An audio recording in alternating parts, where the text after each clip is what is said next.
오늘 하루도 행복한 하루 되셨습니까? 날씨가 참 좋고 또 행복한 이 계절을 맞이하여 우리 모든 참가하신 분들이 날마다 건강이 회복되기를 주의 이름으로 축복합니다. 오늘은 매일 저녁마다 하는 로마서 강의 7번째 시간으로 로마서 6장 전체 1절부터 21절까지인데 23절까지죠. 전체인데 믿음으로 산다는 것은 이라는 제목으로 말씀을 보겠습니다.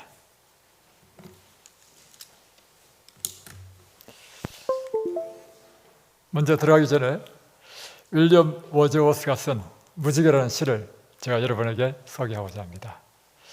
1800년도 초에 이 시를 적시했는데 세계적인 아주 유명한 시인이죠.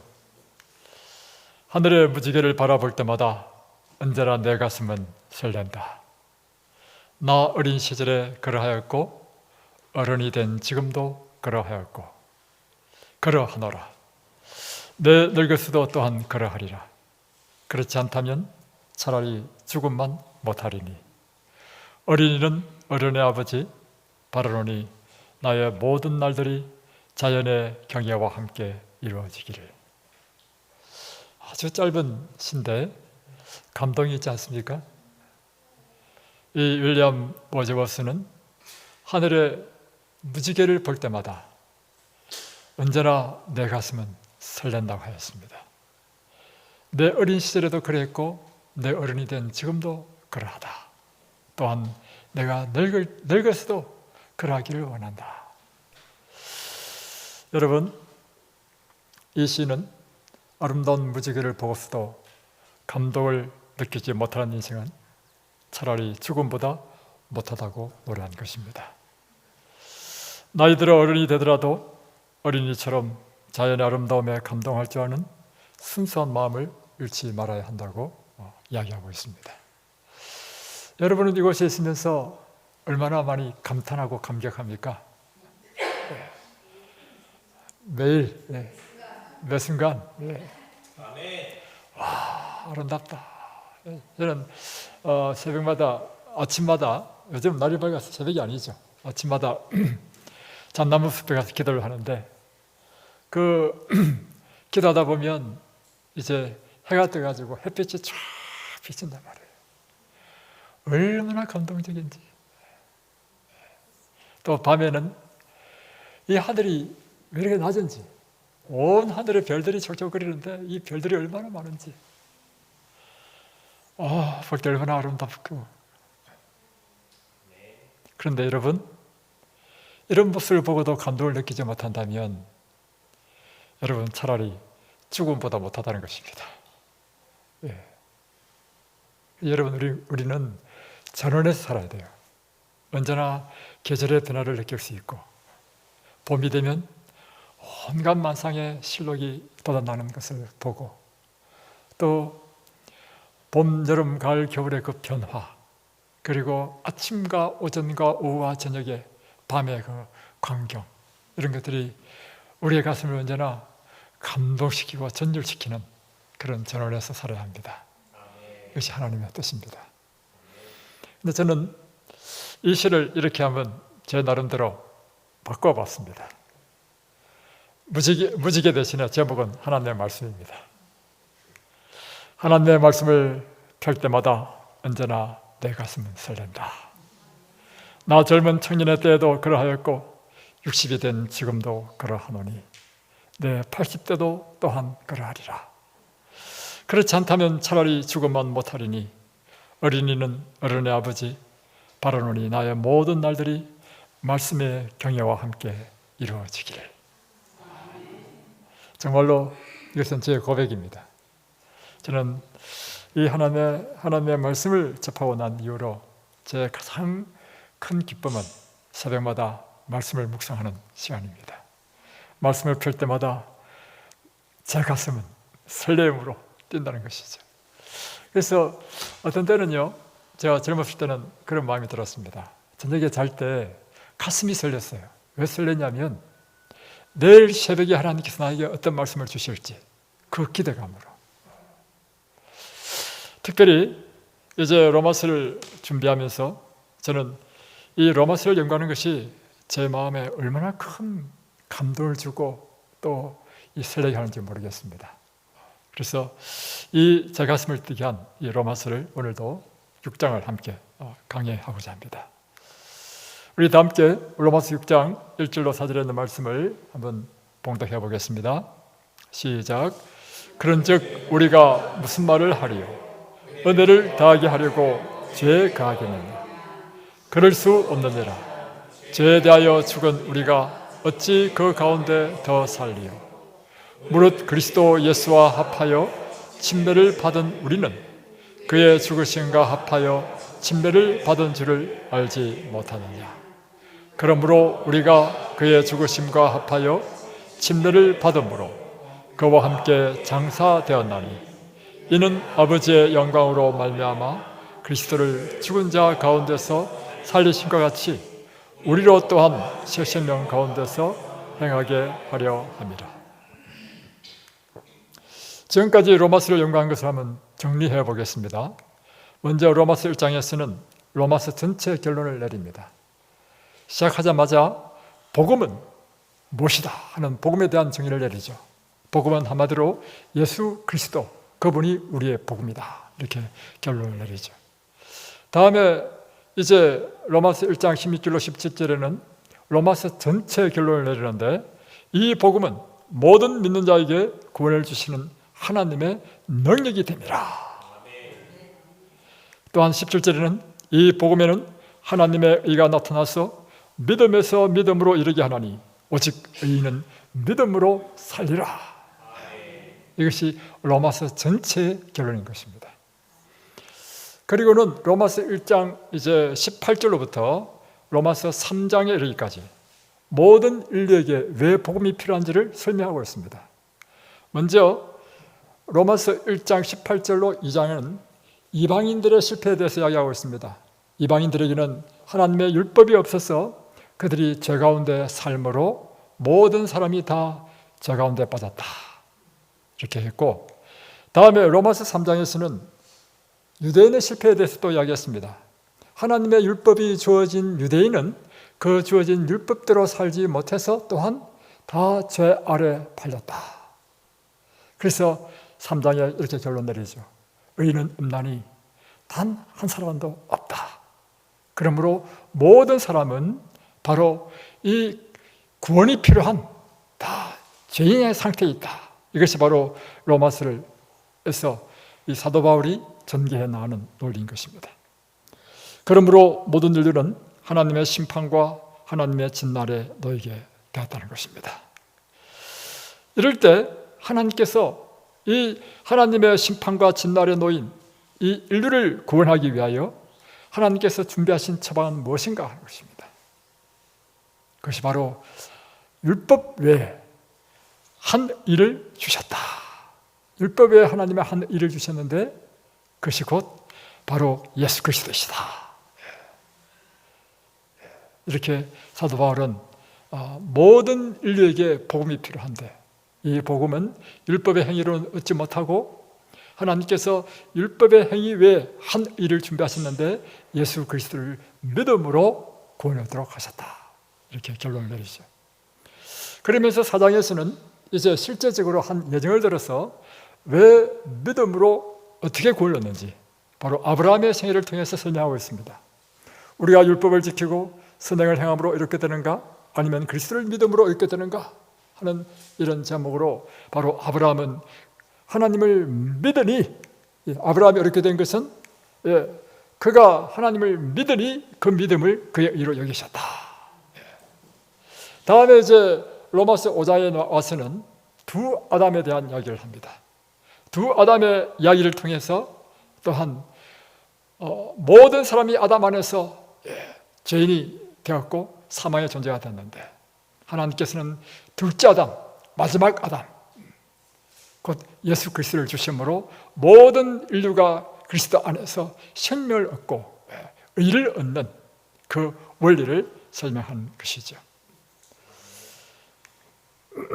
이제 오늘부터 제가 하는 6장부터 8장까지는 그러면 믿음으로 이렇게 된 사람은 그의 그리스도인의 실제적인 삶은 어때야 되는가 하는 것에 대해서 설명하는 것이 로마서 6장, 7장, 8장인 것입니다.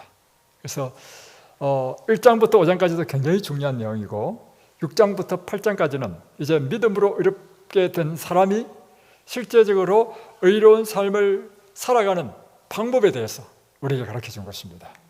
자, 예수 그리스도를 믿음으로 이렇게 된 칭의, 곧 법적으로 신분적으로 의롭다고 인정된 그리스도인들이 실제적인 삶 속에서 의로운 삶을 살아야 한다고 바울은 이야기합니다. 이것은 참으로 구원받은 증거이기 때문입니다. 그런데 문제는 죄에 익숙한 우리가 어떻게 의로운 삶을 살 수 있는가? 이러한 문제에 대하여 로마서 6장은 우리에게 놀라운 성화의 삶의 비결을 이야기해주고 있습니다. 또 그뿐만 아니라 내일 할 로마서 7장에서도 계속해서 반복하여 이제는 두 남편의 이야기를 하면서 또 이 성화의 삶의 비결을 반복해서 가르쳐주고 있습니다. 또 로마서 8장에 가서는 바로 죄와 죄의 법과 성령의 법을 비교하면서 우리에게 이제는 거룩하게 된 우리가 실제적으로 예수님 재림 때까지 어떻게 거룩한 삶을 살 수 있는지 그 비결을 우리에게 계속해서 3번 반복하여 설명해 주고 있습니다. 그것을 한번 이제 계속해서 공부해 보겠습니다. 로마서 5장 20절, 이제 어저께 배운 마지막 끝절이 이것입니다. 율법이 들어온 것은 범죄를 더하게 하려 함이라. 그러나 죄가 더한 곳에 은혜가 더욱 넘쳤다 했습니다. 사람들이 이 바울의 논지를 잘못 이해하고는 보면 죄가 많은 곳에 하나님의 은혜가 더욱 넘쳤다고 하니까, 그러면 하나님의 풍성한 은혜 안에 계속해서 거하기 위해서는 우리가 계속해서 죄 가운데 살자, 이렇게 잘못 생각할 수 있단 말이에요. 그래서 로마서 6장 1절로 시작하자마자 그런즉 우리가 무슨 말을 하리요? 은혜를 더하게 하려고 죄에 거하겠느냐? 이렇게 질문한단 말이에요. 그러면서 그럴 수 없다. 죄에 대하여 죽은 우리가 어찌 다시 그 가운데 살 수 있는가? 이렇게 반문하면서 이제 의롭게 된 우리가 이제 죄와 관계없는 거룩한 삶을 사는 방법에 대해서 이제 논리를 전개해 나오고 있습니다. 바울은 여기서 복음의 중요한 적용을 말하고 있습니다. 예수님께서 우리를 위해 죽으신 이유는 우리의 죄를 대신 지시고 우리에게 의를 주시기 위하여 죽으셨다는 것이죠. 그러면 복음을 믿고 이렇게 된 사람이 다시 옛날의 죄의 생활로 돌아간다면, 다시 옛날의 그 죄의 생활을 계속한다면 그가 이렇게 된 것이 무슨 소용이 있겠냐 이 말이죠. 맞죠? 그래서 이 복음으로 이렇게 된 사람은 이제 죄의 생활을 하지 말아야 되는 거죠. 의의 삶을 살아야 된다는 거죠. 그러면 예수님께서 죽으신 것이 죄인을 계속 죄짓도록 합법하기 위하여 죽으신 것이냐, 이렇게 나오죠. 그래서 로마서 6장 2절에 그럴 수 없느니라. 죄에 대하여 죽은 우리가 어찌 다시 그 가운데 더 살겠는가, 이렇게 한 거죠.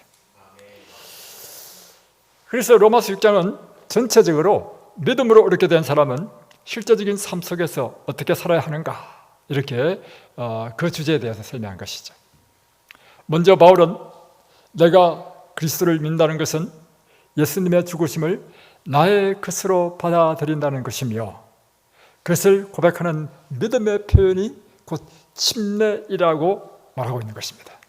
자, 그것이 바로 로마서 6장 3절 바로 이어서 나오죠. 무릇 그리스도 예수와 합하여 침례를 받은 우리는 그의 죽으심과 합하여 침례를 받은 줄을 알지 못하느냐. 그러니까 이제 예수님의 죽으심을 나의 것으로 받아들이는 표가 뭐냐? 그분이 나를 위하여 죽으셨다, 우리가 고백하잖아요. 그 고백을 실제적으로 표현하는 예식이 있는데 그것이 바로 침례라고 하는 것입니다. 그 침례를 통해서 예수님이 나를 위하여 죽으신 것을 받아들이고, 또한 더 큰 의미는 그 예수님께서 내 죄로 인하여 십자가에 죽으신 것처럼 내가 침례를 받음으로 내 옛사람이 예수님과 합하여 함께 이제는 죽고 장사되어서 나의 옛사람이 완전히 죽은 것을 표현하는 것이 바로 이 침례라고 하는 것입니다. 자, 로마서 10장 4절. 그러므로 우리가 그의 죽으심과 합하여 침례를 받음으로 그와 함께 장사되었나니. 그러니까 이 침례는 첫 번째, 예수님께서 십자가에 죽으실 때 내 죄와 내 죄도 함께 짊어지시고 죽으신 것을 의미하잖아요. 그럴 때 그분의 죽으심과 내가 나의 옛사람이 함께 죽는 것을 나타내는 것이 바로 이 침례라고 하는 것입니다. 그래서 그의 죽으심과 합하여 내가 침례받을 때 예수님께서 십자가에 달려 돌아가신 것 대신에 나는 이 십자가 대신에 어디에 묻힌다는 것입니까? 물무덤에 묻힌다는 것입니다. 그래서 내가 그리스도와 함께 십자가에 함께 못 박혀서 죽었는데 그것을 상징적으로 나타내는 것이 바로 이 물무덤에 내가 묻히는 것입니다. 그래서 나의 옛사람이 함께 죽는다는 것이죠. 그리고 또한 예수님께서 3일 만에 부활하셨죠. 그처럼 우리가 죽는 이유는 새로운 사람으로 거듭나기 위하여 죽는 거 아니겠습니까? 그래서 이 물무덤에서 다시 올라올 때, 그래서 예수님께서 3일 후에 이제는 죄인의 몸이 아닌 하나님의 아들로 그가 부활하신 것처럼 우리는 이제 죄인의 옛사람이 아니라 하나님의 자녀로 거듭난, 다시 태어나는, 바로 새로운 생애 가운데 태어나는 것을 나타내는 것이 침례이다 하는 것입니다.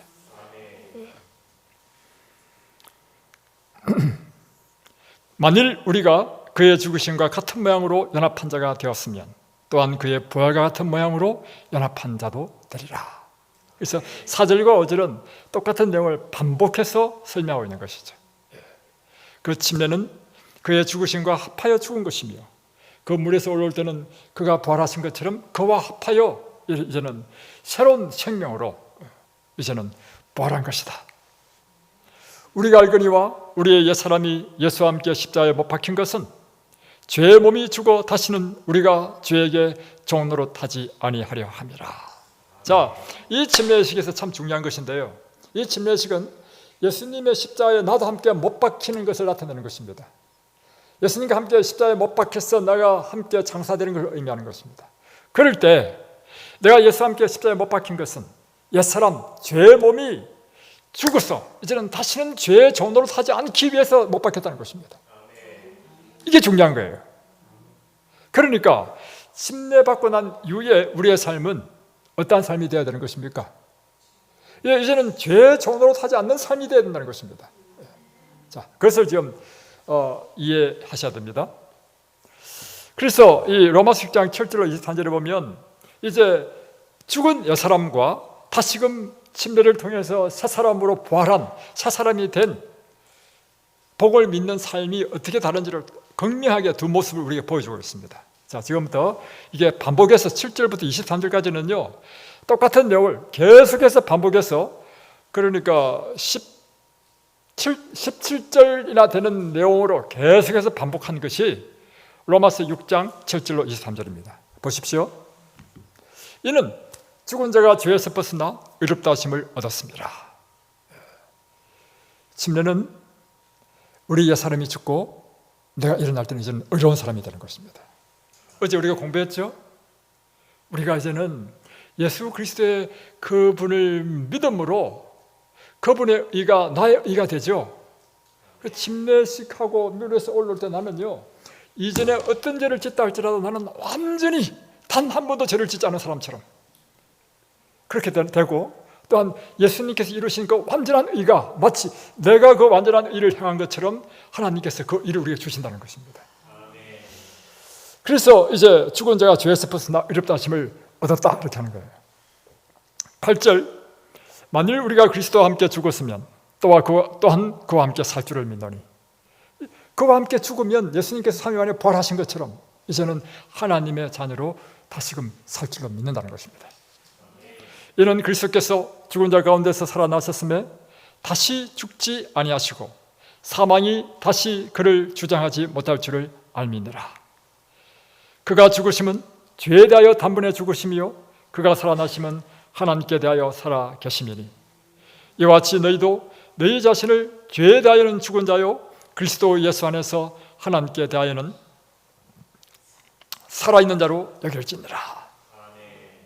우리가 죽은 것은 무엇에 대해서 죽었다는 것입니까? 죄에 대해 죽고, 산 것은 의에 대해서 살았다는 것입니다. 하나님 안에서 살아있는 자 예수 그리스도, 그분 의니까, 그죠? 그러므로 너희는 죄가 너희 죽을 몸을 지배하지 못하게 하여 몸의 사욕에 순종하지 말고. 자, 여기서부터 이제 이와 같이 하나님의 사람으로 다시 태어났으니까 죄에 대해서는 죽었단 말이에요. 그러니까 이제는 다시는 죄가 너희 몸을 지배하지 못하도록 너의 몸의 사욕에 순종하지 말라는 것입니다. 또한 너희 지체를 불의의 무기로 죄에게 내주지 말고, 이제 우리 죄에 대해서 죽었기 때문에 이제 우리의 육체를 불의의 병기로 내어주지 말라는 것입니다. 오직 너희 자신을 죽은 자 가운데서 다시 살아난 자같이 하나님께 드리며 너희의 지체를 이제는 의의 무기로 하나님께 드리라. 이것이 지금 우리가 침례를 받고 우리 옛사람이 죽고 새로운 사람으로 거듭 태어난다는 의미인 것입니다. 우리 이번 안식일날 침례식이 있습니다. 그래서 특별히 우리 함께 축하해 주시고 침례 받으신 분은 잘 명심하게 되시길 바랍니다. 제가 너희를 주장하지 못하리니 이는 너희가 법 아래 있지 아니하고 은혜 아래 있습니다. 그런즉 어찌하리요? 우리가 법 아래 있지 아니하고 은혜 안에 있으니 죄를 지으리요? 그럴 수 없느니라. 이제는 우리가 구원받은 것은 하나님의 율법에 의해서 구원받은 것이 아니고 하나님의 예수 그리스도의 은혜로 구원받은 사람입니다. 그래서 야기하기를 이제는 율법 아래 있지 아니하고 은혜 아래 있다 이렇게 표현했고요, 법 아래 있지 아니하고 은혜 안에 있다 이렇게 표현하는 것입니다. 그래서 우리가 율법으로 인하여 구원받은 것이 아니고 예수님의 은혜로 구원받았으니 이제는 다시 죄를 지을 수 없다는 것입니다. 너희 자신을 종으로 내어주어 누구에게 순종하든지 그 순종함을 받는 자의 종이 되는 줄을 너희가 알지 못하느냐. 혹은 죄의 종으로 사망에 이르고 혹은 순종의 종으로 의에 이르느니라. 그러니까 우리는 누구에게 순종하든지 순종하는 자의 종이 되지 않습니까? 죄에게 순종하면 죄의 종이 되고 의에 순종하면 의의 종이 된다는 것입니다. 이제 우리는 누구에게 순종하는 자가 되어야 된다고요? 의에 순종하는 의의 종이 되어야 된다는 것입니다. 하나님께 감사하리로다. 너희가 본래 죄의 종이더니 너희에게 전하여 준 바 교훈의 본을 마음으로 순종하여 죄로부터 해방되어 의에게 종이 되었느니라. 여러분은 무엇으로부터 해방되었다고요? 죄로부터 해방되었습니다. 이제는 우리는 누구의 종이 되었습니까? 의에 대하여 종이 되었다. 너희 육신이 연약함으로 내가 사람의 예대로 말하노니 전에 너희가 너희 지체를 부정과 불법에 내주어 불법에 이른 것 같이 이제는 너희 지체를 의에게 종으로 내어주어 거룩함에 이르라. 그러니까 이전과 이후를 이렇게 이제는 이렇게 비교했죠. 전에는 우리가 옛 사람이었다는 것입니다. 죄의 소욕과 죄의 욕망대로 살았다는 것입니다. 그래서 우리의 지체를 부정과 불법에 내주어서 불법에 이른 사람이 되었다. 그러나 이제는 그리스도의 은혜로 하나님의 자녀가 되었다. 의에 이르게 되었다. 그러므로 너희 지체를 의에게 주어 의의 종이 되라 하는 것입니다. 너희가 죄의 종이 되었을 때는 의에 대하여 자유로웠으나 너희가 그때 무슨 열매를 얻었느냐? 이제는 너희가 그 일을 부끄러워하나니 이는 그 마지막이 사망입니다.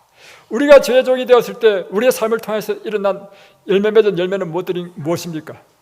불의, 추악, 탐욕, 온갖 죄들의 열매를 맺었다는 것입니다. 그 결과는 뭐예요? 사망인 것입니다. 그러나 이제는 너희가 죄로부터 해방되고 하나님께 종이 되어 거룩함에 이르는 열매를 맺었으니 그 마지막은 영생이니라. 이제 거듭난 사람은 이제는 우리는 새로운 하나님의 자녀로서 의의 사람이 되었다는 것입니다. 그래서 이 의의 종이 되어서 사는 삶에는 의의 열매가 맺힌다는 것입니다. 바로 그래서 이 거룩함에 이르는 열매를 맺게 되는데 그 결국은 영생이라고 하는 것입니다. 그래서 로마서 6장 23절에는 결론적으로 이렇게 이야기하죠. 제사는 사망이요 하나님의 은사는 그리스도 예수 우리 주 안에 있는 영생이니라.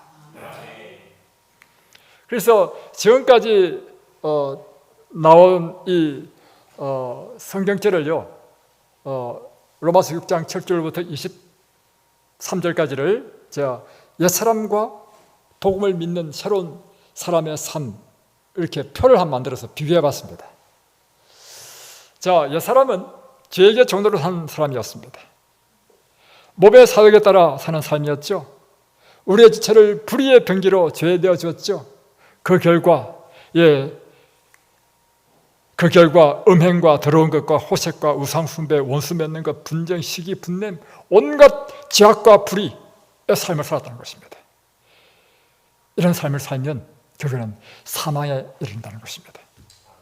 그러나 이제는 예수 그리스도와 합하여 십자가에 못 박히고 그분과 함께 다시 일어난 새 사람은 순종의 종이 된다는 것입니다.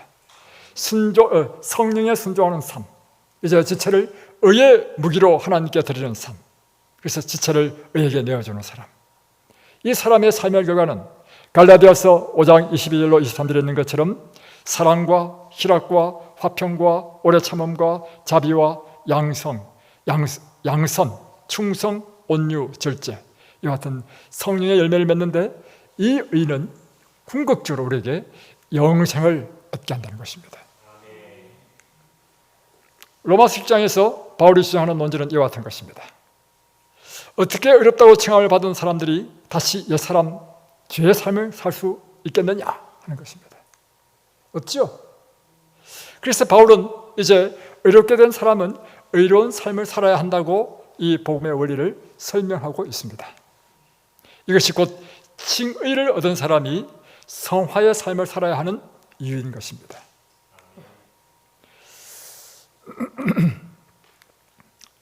많은 그리스도인들이 잘못 이해하고 있는 것이 있습니다. 그것은 칭의는 믿음으로 되고 성화는 내 힘으로 이 거룩한 삶을 살아야 된다고 이렇게 잘못 이해하는 사람이 있습니다. 여러분 어떻게 생각하십니까? 어떻게 해야 되죠?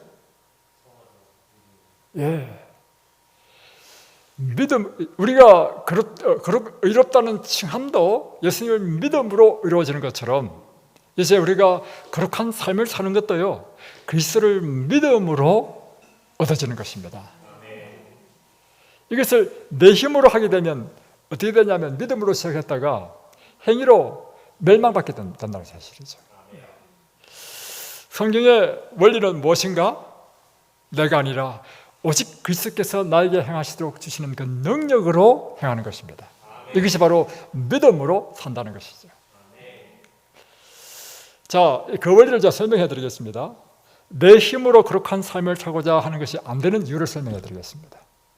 내 힘으로 거룩한 삶을 살고자 한다면 결국에는 내 삶의 주인이 누구라는 것입니까? 나라고 하는 것이죠. 내가 내 삶의 주인이 되면 일어나는 문제가 있습니다. 그 뭐냐면 나의 옛사람이 나를 지배할 수밖에 없다는 것입니다. 그래서 내 옛사람은 우리에게 끊임없이 어성칩니다. 그것은 우리의 육신의 만족을 요구한다는 것입니다. 육신의 만족이 무엇인가? 육신의 정욕, 안목의 정욕, 이생의 자랑을 추구한다는 것입니다. 그래서 이 자아가 살아있으면 이 외부에서 죄의 유혹이 들어오면 내 속에 있는 이 죄가 반응을 하게 돼요. 그래서 번번이 이 죄의 유혹에 넘어지는 사람이 된다는 것입니다.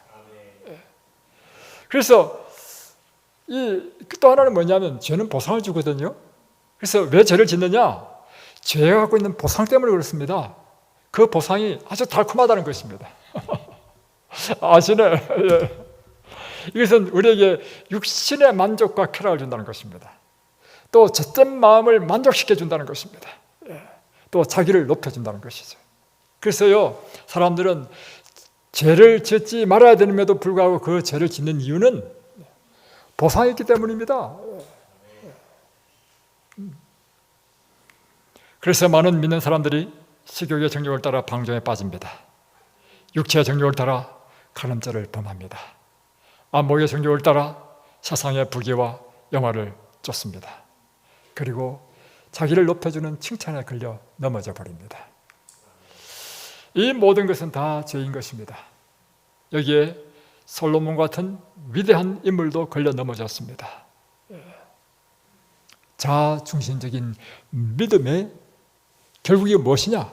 바로 이와 같은 모습으로 다 걸려 넘어지게 되어 있는 것입니다. 그러니까 내가 거룩한 삶을 살고자 하게 되면 안 되는 이유가 무엇인가? 내가 그 삶을 산다는 것 자체가 내 삶의 주인이 내가 된다는 거예요. 내가 내 삶의 주인이 된다는 것은 결국에는 내 옛사람이 우리를 지배한다는 것입니다.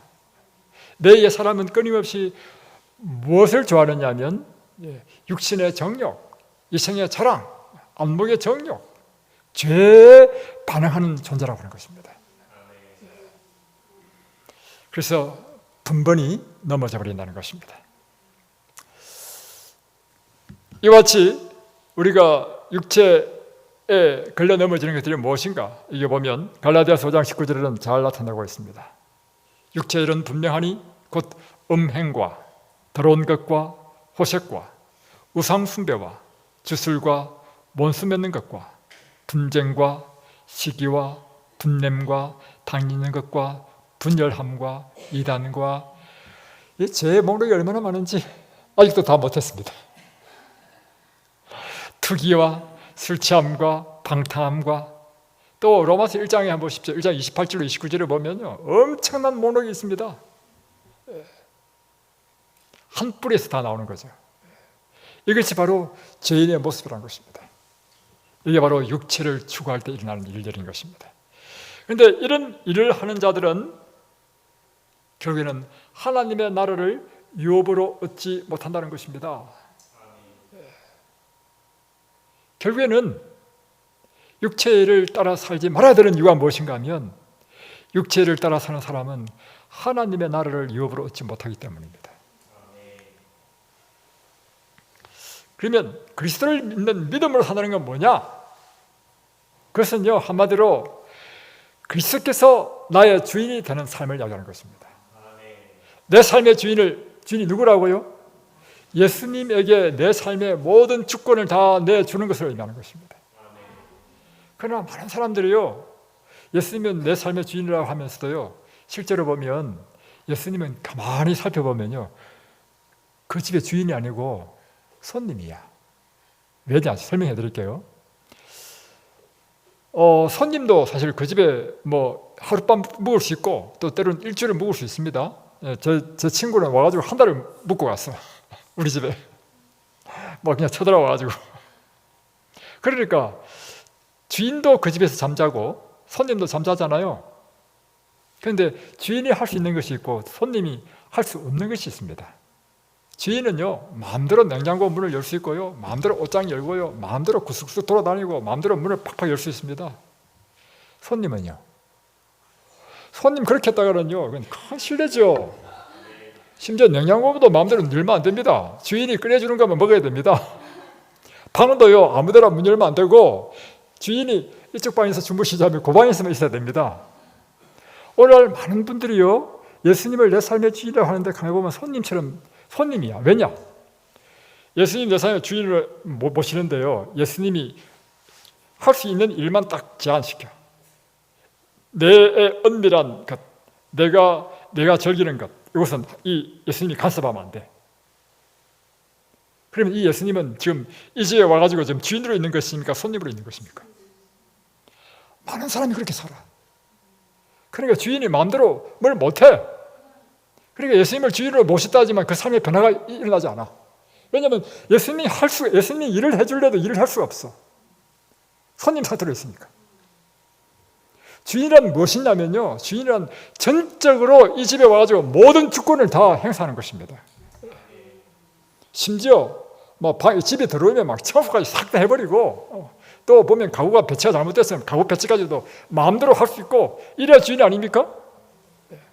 그러니까 예수님이 내 삶에 주인이 들어오면 내 삶의 모든 걸 다 뜯어 고칠 수 있어야 돼. 보니까 이 사람 들어오니까 식생활 습관이 잘못됐네. 식생활 습관도 뜯어 고치고 이 사람 보니까 쇼핑을 좋아하네. 이 세상의 쾌락도 아직도 좋아하는구만. 그것도 뜯어 고치고. 그래야 주인이 아니겠습니까? 그게 예수님이 진짜로 내 삶의 주인이라는 뜻입니다. 여러분은 진심으로 그런 의미에서 예수님이 여러분의 삶의 주인으로 모셨습니까? 그러면 예수님께서 말씀하신 대로 여러분 순종하십니까? 그러니까 주인이 된다는 것은 뭘 의미하냐면요, 이제 주객이 전도된 거야. 예수님이 주인이고 나는 종이야. 그래서 예수님이 뭘 하라 시키면요, 옛날에는 이 집의 주인이 내였는데 이제 주인이 바뀌었어. 그래서 옛날에는 하나님께 기도하더라도 이렇게 기도했어. 내가 원하는 목적이 있어. 하나님 이걸 이루어 주십시오. 기도해. 그리고 막 뗐어. 이거 뭐냐면요, 내 삶의 주인이 나야.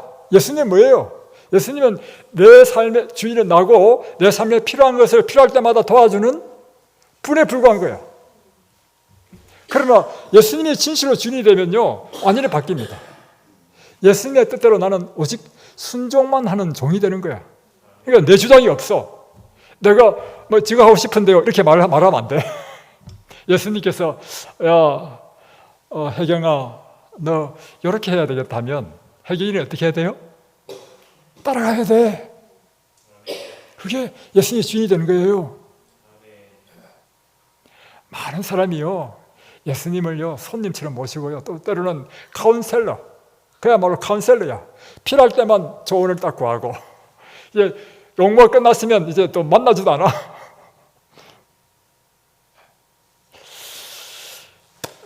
그리스도를 믿는 믿음으로 산다는 의미는요, 전적으로 그리스도께서 내 삶의 주인이 된다는 것입니다. 주님이 하시는 일은 무엇인가? 주님이 우리 삶의 주인이 되면 주님은 이런 일을 하십니다. 내 안에서 그분에게 나의 전적인 주권을 다 맡겼습니다. 그러면 그분이 주권을 딱 갖고 계시면 하시는 일이 있는데, 첫 번째, 우리 심령에 새로운 의의 본성을 창조하십니다. 우리 마음에 하나님의 율법을 새겨주십니다. 이전에 즐기던 죄의 생활에 죄의 생각, 은밀하게 즐기던 죄의 유혹, 이것이 내 마음에서부터 싫어지도록 하신 것입니다. 그리고 거룩하고 신령한 것을 사모하는 마음을 우리에게 주시는 것입니다. 혹 다시금 죄 유혹에 옛 자아가 반응하여 넘어질지라도 그때는 심령에 심한 고통을 느끼게 된다는 것입니다. 내가 하나님 스스로 새로운 사람 됐는데도 불구하고 살다 보면 죄를 짓는 그런 경우도 있잖아요. 그럴 때요, 예수님이 내 삶의 주인인 사람은요, 그 죄로 인하여 고통하는 사람입니다. 고통하고 회개하고 다시금 주님 앞에 돌아오는 사람, 이런 사람이 비록 죄는 지었지만 그 사람의 삶의 주인은 누구라고요? 예수님이라는 것입니다.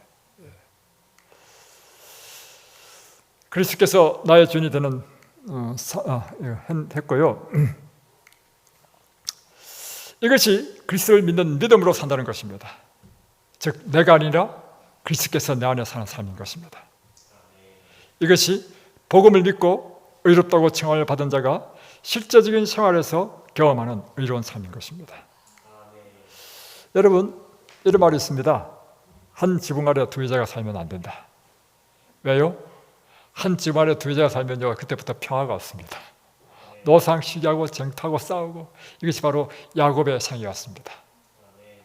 그래서요, 이 창세기 21장을 잘 읽어보면요, 하갈이 그 사라의 계획에 의해서 아브라함의 첩으로 들어가서 애를 낳았잖아요. 그래서 이스마엘을 낳았습니다. 낳았는데 그 이후에 하나님께서도 사라에게 아들을 주셔서 이삭을 낳았단 말입니다. 그러니까 이스마엘이 이미 그때는 13살이 됐고, 다음에 이삭은 그때 1살인가 2살밖에 안 됐단 말이에요. 그러니까 형이잖아요, 이스마엘이. 이 형이 하갈의 종의 아들이 이 주모의 아들을 희롱하고 놀리고 괴롭히는 거예요. 그러니까 사라가 아브라함한테 이야기했죠. 저 하갈과 저 아이를 쫓아내자고. 그런데 아브라함의 입장에서는 이삭도 자기 아들이지만 이스마엘도 자기 아들이야. 그리고 사라도 자기 아내지만 하갈도 자기 첩이야. 그러니까 마음이 심히 괴로워가지고 어찌할 바를 몰랐단 말이에요. 그럴 때 하나님께서 나타나셔서 하신 말씀이 있습니다. 하갈과 이스마엘을 쫓아내라. 참 놀라운 말씀이죠. 여러분, 우리 마음속에도요, 두 주인이 있으면 안 됩니다. 다시 변하면 우리 안에는 두 주인을 섬길 수 없다는 것입니다. 다시 변하면 육체의 소욕을 즐기면서 성령을 함께 즐기려고 하는 것은 있을 수 없다는 것입니다. 죄와 의가 함께 있을 수 없다는 것입니다.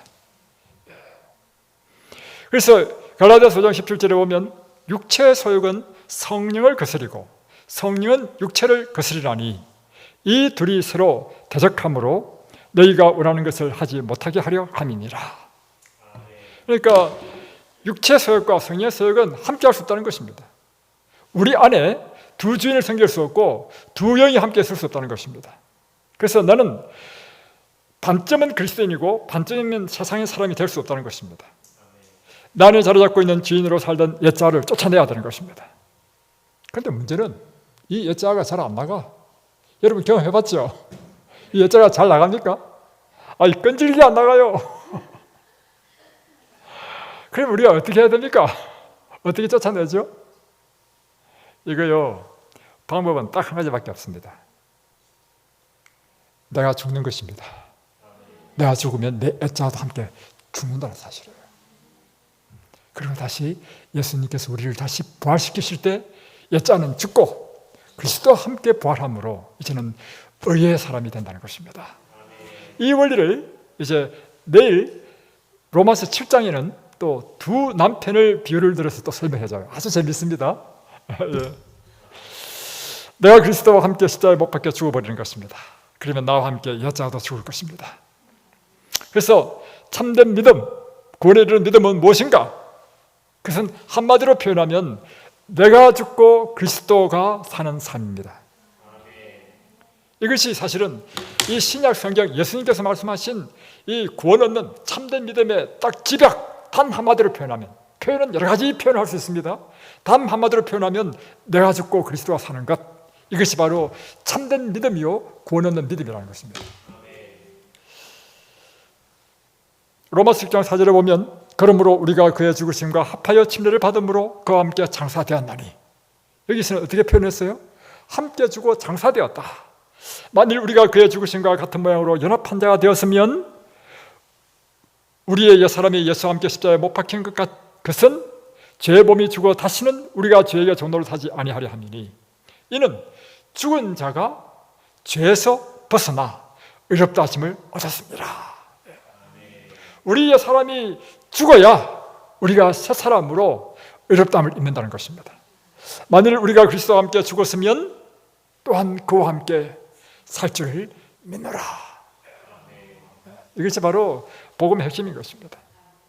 자, 이제는 중요한 질문을 또 합니다.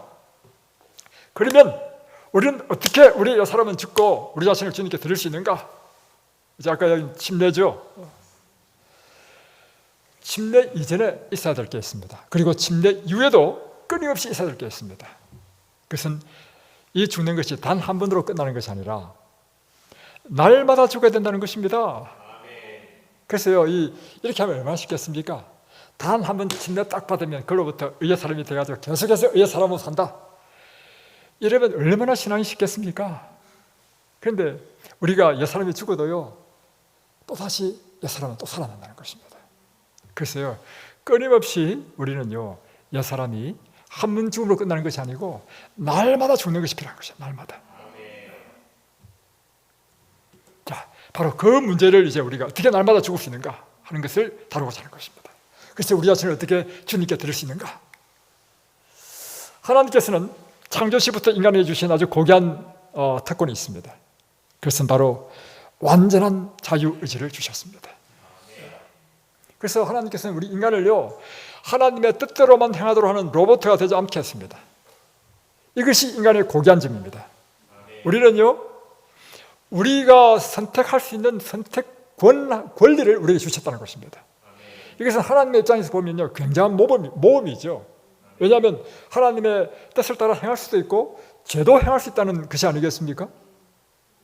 그럼에도 불구하고 그것을 허락하신 이유는 그럴 때만 인간이 존귀한 존재가 되는 것입니다.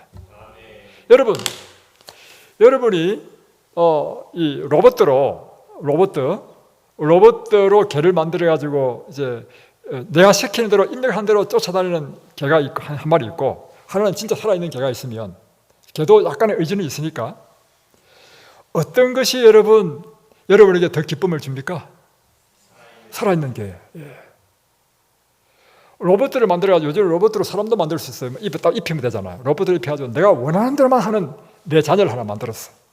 거기에 있고, 이 자녀는 절대로 내 말을 거역하지 않고 내 원하는 대로만 해줘.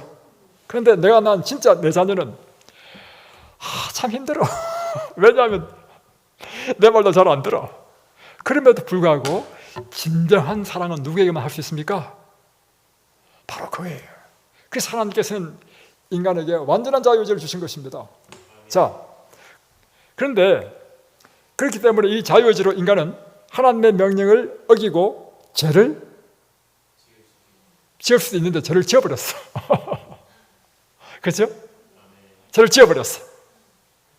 이제 그러니까 하나님께서는 이 범죄한 인류를 구원하시기 위하여 구속의 경륜을 세웠는데, 그것은 예수님께서 십자가에서 우리 죄를 대신 지시고 우리 죄값을 지불하심으로 우리의 죄값을 갚음으로 우리를 구원할 수 있는 길을 열어놓으셨어.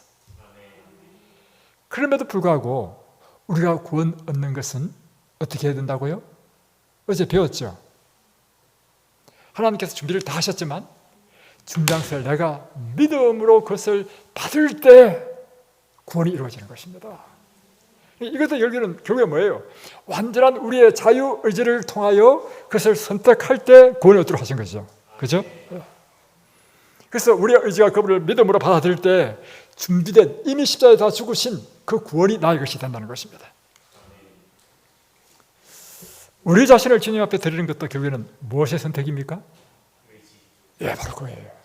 결국에는 우리가 죄를 지은 것도 우리 의지로 했고, 다음에 우리가 구원 얻는 것도 우리 의지로 그분의 준비한 구원을 받음으로 됐고, 우리가 날마다 주님께 우리 자신을 드리는 것도 결국에는 우리의 의지의 선택이라는 사실을 알게 됐죠. 자, 두 번째, 우리의 의지가 선택한 것은 우리가 무엇을 할 수 있나요? 내가 무엇을 하기로 선택했다. 내 속에서 이제 의지를 결정했어요. 뭘 할 수 있나요? 가장 쉬운 것은 말입니다. 예. 이 같은 것이죠. 은희 씨, 나와 결혼해 주시겠습니까? 했을 때 은희가 이제 선택해야 될 거 아니에요. 선택. 그럴 때 그 선택을 우리가 무엇을 할 수 있나요? 말로 예, 결혼하십시다. 이러면 되는 거 아닙니까? 그죠? 결국은 그 마음의 선택이 무엇으로 표현되죠? 말로. 예. 그래서 하나님의 뜻, 하나님의 의지도 무엇으로 표현되나요? 말씀으로. 그죠? 하나님 말씀이죠? 자, 다음. 그러면 사람의 말은 우리 생각의 표현이요, 의지의 표현이요, 약속인 것입니다. 그죠? 자, 제가 어떤 경험을 했냐면 참 정말 시급한 경험을 했는데 뭐냐면 제가 이곳에 오기 전에 제가 있던 그 용암리에 제가 밭이 한 650평이 있었습니다. 650평이 굉장히 넓은 거예요. 농사 짓기에 너무 힘듭니다. 그래서 그동안 한 100평 되나 한 80평이나 이 정도만 필요한 삼채 종류만 농사 짓고 나머지는 묵혀뒀단 말이에요. 묵혀뒀다가 어느 날 어떤 생각이 들었냐면 이걸 개간해가지고 여기다 고마를 왕창 심어가지고 우리 교인들한테 가을에 고마를 한 박스씩 선물하면 얼마나 교인들이 기뻐하겠는가, 이런 생각이 어느 날 제 마음에 들었습니다. 제 마음에 생각이 들면서 점점 이것이 예 속에서 점점점 형성돼가지고 제가 드디어 뜻을 정했습니다. 나 그렇게 해야지. 아주 어느 날 안식 설교 시간에 제가 드디어 발표를 하게 됐습니다. 여러분, 제가 고마 농사를 지어가지고 이번 가을에는 진짜 그렇게 발표했어요. 고마를 한 박스씩, 물론 한 박스죠. 큰 박스 못 드리고 각 가정마다 한 박스씩 드리겠습니다. 발표를 해버렸어요. 제 의지를 뭐로 표현했습니까? 말로 표현했죠. 이때부터 제가 인생이 괴로워지기 시작했습니다. 왜냐? 제가 얼마나 바쁘고 또 제가 농사를 지어본 적이 없잖아요. 그 넓은 밭을 개간할 방법이 없어. 그래서 할 수 없이요, 약속은 지켜야 돼. 그때부터 이 약속이 나한테 이제 올무가 돼버렸어. 나는 내 마음속에 항상 그 약속을 지켜야지. 그래가지고 제가 이제 돈 주고 우리 동네 사람한테 시켜가지고요, 로타리를 다 치게 하고, 다음에 거름도 돈 주고 다 뿌리게 하고, 다음에 또 골도 만들어야 돼요. 두둑도 만들고, 다음에 또 비닐 씌우는 것도 또 돈 줘야 돼. 그러니까 돈 주고 밥 깔고 걸음 주고 등 만들고 비리를 다 씌웠어. 근데 그게 하도 넓어가지고요, 고구마를요, 이 10단, 한 달에 100개씩인데 10단이니까 1000개잖아. 1000개. 1000개를 심어야 돼. 심는 거는 이제 할 수 없이 저하고 제 차가 심어야 되기 때문에 낮에는 바쁘니까 이제 끝나면 하루 일과가 끝나면 저녁 때쯤 가가지고 심기 시작하는 거예요. 컴컴해서 안 보이죠? 불 켜놓고 심어서 불 켜놓고. 그래서 심기를 거의 한 달 심었나? 왜냐하면 어느 날 심다가 또 바쁜 때는 못 심고 이렇게 심었단 말이에요. 근데 이 고구마 심어서 되는 게 아니고 또 물도 줘야 된단 말입니다. 또 가끔씩 잡초도 뽑아줘야 되고 또 이제 자라면 또 순을 또 쳐줘야 돼. 근데 제가 바쁘다 보니까 물은 그냥 천수답으로 비 내리면 맞도록 하고 순 치주는 시간 없어 그냥 놔두고 드디어 가을이 됐어요. 그러니까 막 무성하게 막 잔뜩 덮어놨어. 그래서 내 속으로는 야, 잘 됐겠다 했는데 딱 열어보니까요, 고구마가 반은 살고 반은 죽었습니다. 그래서 열심히 켰어. 딱 켜보니까 고구마가 부족해요. 그래서 약속을 지키기 위해서 어떻게 했냐면 고구마 농사 짓는 동네 사람한테요, 큰 박스로 10박스를 샀습니다. 사가지고 우리 밭에서 소각한 거 가지고 해가지고 요만한 그 씨감자, 요만한 2kg짜리인가 요만한 작은 박스를 농협에 가가지고 잔뜩 사가지고 그때 몇 개, 한 40개 만들었나요? 각 가정별로 하나씩 주니까 그래가지고 다 실어가지고 배달했습니다. 그런데요, 했더니 이 고구마 너무 맛있었어. 또 이게 또 문제야. 너무 맛있어가지고 우리 교회 단톡에요, 한 집사님이 문자가 딱 왔어. 목사님, 너무 맛있어요. 내년에도 부탁드립니다. 제가 이 문자를 보는데 가슴이 철렁한 거예요. 내가 이런 고통을 또 당해야 되나? 제가 절대 답변하지 않았습니다. 이 문자를 제가 씹어버렸습니다. 왜요? 말을 하면 약속을 지켜야 돼. 네, 그렇습니다, 여러분. 그래서 우리의 뜻과 의지는 다 말로 나타내잖아요. 근데 사람들이 말을 잘 안 지켜. 사람은. 그러니까 이제 사람은 신의가 있기 때문에 뭘 만들어요? 문서를 만드는 거예요. 그래가지고 말은 믿을 수 없다. 문서를 만들어 동영 찍지 않습니까? 그런데 하나님은 달라요. 하나님은 말씀하시면 반드시 이루시죠. 그래서 우리는 그분의 말을 믿고 그래서 그분은 이와 같이 말씀하신 건 반드시 지키시기 때문에, 또한 그분은 우리가 말로 하면 하나님은 우리 말을 믿으신다는 것입니다. 그리고 우리가 말하는 대로 행하신다는 것입니다. 이게 제 말이 아니고 성경에 있습니다. 자, 보세요. 민수기 14장 28절. 그러므로 이르기를 여호와의 말씀에 내 삶을 두고 맹세하노니 너희 말이 내 귀에 들린 대로 내가 너에게 행하리니. 여러분, 그래서 우리는요, 이 말을 잘해야 됩니다. 하나님께서 하시는 게 있는데요, 우리 입에 나오는 말대로 행하신다는 것입니다. 그래서 절대로 여러분의 말에요, 죽겠다, 못 살겠다, 큰일 났네, 이런 말 절대 하지 마십시오. 그러면 죽겠다 하면 진짜로 죽습니다. 아시겠습니까? 그리고요, 절대로 여러분의 입술로요, 부정적인 말, 비관적인 말, 낭망의 말 하지 마십시오. 우리는 어떤 말만 해야 된다고요? 오직 희망의 말, 소망의 말, 믿음의 말. 왜냐하면 하나님께서는 우리가 말한 대로 이루시기 때문에. 자, 그래서 우리가 예수님의 십자가에 죽으심이 바로 내 죄를 위하여 죽으셨고, 내가 믿음으로 그 십자가의 보혈을 내가 믿는다는 믿음을 어떻게 나타내나요? 말로 표현하는 것입니다. 이게 바로 믿음의 고백이죠. 그래서 로마서 10장 10절에 보면 사람이 마음으로 믿어 의에 이르고 무엇으로? 입으로 신함으로 구원에 이른다 했습니다. 그렇죠? 그래서 우리가 어떻게 우리의 의지를 주님께 드릴 수 있는가? 우리가 믿음의 말로 고백함으로 우리의 의지를 주님께 드릴 수 있다는 것입니다. 우리가 어떻게 우리의 옛자를 십자가에 못 박습니까? 우리가 말로 주님 앞에 고백함으로 우리 자신을 십자가에 못 박는다는 것입니다. 다시 이게 아주 중요한 이야기인데요. 사람들이 자아를 십자가에 못 박는다는 것을 너무 이게 추상적이지 않습니까? 뭐 잡혀야 말이죠. 내 자아라는 것은 내 속에 있는 내 의지인데 이게 어떻게 이는 추상명사잖아요. 그러니까 어떻게 이거를 이게 십자가에 못 박히게 하냐 말이에요. 그것은요, 우리의 말로 고백함으로 우리 자아를 십자가에 못 박는 것입니다. 우리의 의지를 어떻게 드리냐고요? 우리의 말로 믿음의 고백을 함으로 우리 자신을 드리는 것입니다. 자, 이걸 제가 실제로 보여드리겠습니다. 그래서 사도 바울은 그리스도를 믿는 믿음으로 이렇게 되고 또한 이렇게 사는 비밀을 알았습니다. 자, 그것은 믿음을 고백하고 날마다 옛사람이 십자가에 못 박혔다고 고백하는 것이라는 사실을 사도 바울은 알았습니다. 그래서 사도 바울이 한 일이 뭐냐 보여드리겠습니다. 갈라디아서 2장 20절, 내가 그리스도와 함께 십자가에 못 박혔나니 이제 지금 뭐하고 있어요? 말로 고백하는 것입니다. 자기의 의지를 무엇으로 표현했다고요? 말로 표현한 것입니다. 그래서 그가 그의 의지를 말로 표현함으로 날마다 십자가에 못 박힌 사람입니다. 그런즉 이제는 내가 사는 것이 아니요 오직 내 안에 그리스도께서 사시는 것입니다 라고 고백하는 것입니다. 이게 우리가 내 안에 내 사람이 십자가에 못 박히고 이제는 내가 사는 것이 그리스도가 내 안에 사는 삶이 되는 비결인 것입니다.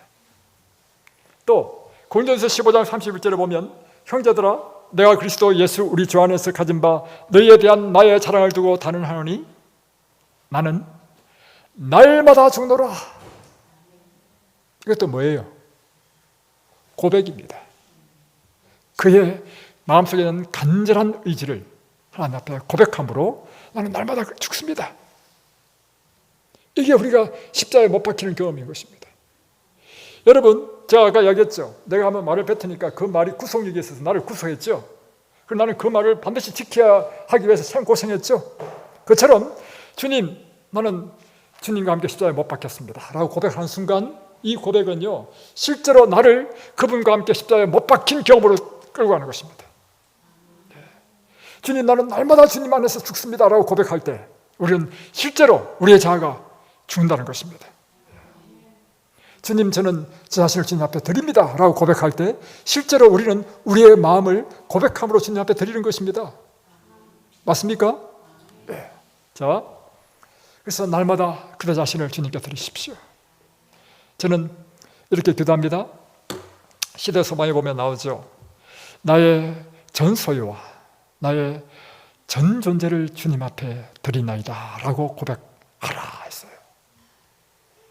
그래서 저는 날마다 기도하는 것이 뭐냐면 하나님, 저는 오늘도 제 전 존재, 제 모든 소유를 주님 앞에 드립니다. 고백한단 말이에요. 이렇게 고백하니까 실제적으로 내 생각이, 이 말의 고백이 나에게 실제로 그래, 나는 고백했다. 나의 전 존재는 주님의 것이다. 심지어 나의 모든 소유도 주님의 것이다. 이렇게 되는 거예요. 그래서 날마다 그대 자신을 주님께 드리십시오. 그대의 전 존재, 그대의 모든 소유와 생명까지 주님께 드리십시오. 날마다 나는 그리스도와 함께 십자가에 못 박혔다고 고백하십시오. 이제 내가 사는 것은 내가 아니라 내 안에 그리스도께서 사는 삶이라고 고백하십시오. 그리고 날마다 성령의 충만을 주시기를 간구하십시오. 그러면 그대는 하나님이 주시는 은혜를 따라 날마다 의와 거룩함으로 입은 새 사람이 될 것입니다. 기도하겠습니다. 하늘에 계신 우리 아버지, 오늘 로마서 10장을 통해서 우리의 옛사람은 그리스도와 함께 십자가에 못 박혀 죽고 이제 다시금 주님의 부활과 함께 새로운 사람으로 거듭 태어나는 이 귀한 원리를 우리에게 배우게 해주심을 감사드립니다. 주님, 우리의 옛사람, 우리의 지혜사람은 물에 장사되고 이제는 그리스도에 속한 사람으로 다시금 우리가 거듭났사오니 주님, 우리의 삶을 날마다 주님의 이 의의 원칙으로 살도록 날마다 우리 자신을 주님 앞에 드리며 우리 옛사람은 날마다 주님의 십자가 위에 못 박는 저희들 되도록 도와주옵소서. 우리의 전 존재, 우리의 모든 소유를 주님 앞에 드림으로 우리 안에 그리스도께서 사시고 우리가 그리스도 안에 사는 삶이 되도록 축복해 주옵소서. 예수 그리스도 이름으로 간절히 기도드리옵나이다. 아멘.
아멘.